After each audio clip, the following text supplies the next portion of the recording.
এই রে, স্যার যদি আজকে পড়া ধরে পড়া করে আসতে ভুলে গেল। কি রে, তুই আবার ভুলে গেছিস? একদিন তো মনে করে পড়া করে আসবি। আরে অত মনে থাকে নাকি? চল, এখন আর ভেবে কি হবে, গিয়ে দেখি কি হয়। আয় বস সবাই। স্যার, কাল আমার খুব জ্বর হয়েছিল। কি রে, আমি তো এখনো কিছু বলিনি, তুই কি বলছিস? না না স্যার, ঠিক আছে ঠিক আছে। নে, খাতা বই বার কর। ঠাকুর, আজকের দিনটা বাঁচিয়ে দাও প্লিজ, পরের দিন থেকে ঠিক পড়ে আসবো। আরে স্যার ভুলে গেছে মনে হচ্ছে, চেপে যা, কিছু বলিস না। অনেক ধন্যবাদ ঠাকুর, শতকোটি প্রণাম। ঠিক আছে, আজ তাহলে এত দূর রইলো, বাকিটা আবার কালকে হবে। যাই, এবার তাড়াতাড়ি বেরিয়ে যাই। স্যার, স্যার স্যার, আপনি না কাল 3 নম্বর চ্যাপ্টারটা পড়ে আসতে বলেছিলেন, আজকে পড়া ধরবেন বলে।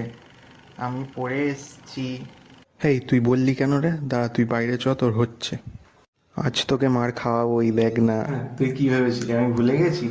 আমি আসলে শুরুতেই পড়া ধরে আর মুডটা নষ্ট করতে চাইনি। পড়া ধরলেই তো কেউ বলবে পড়ে আসিনি, কেউ বলবে ভুলে গেছিলাম। নে, এবার কালকের পড়াগুলো ধরবো, রেডি হয়ে নে।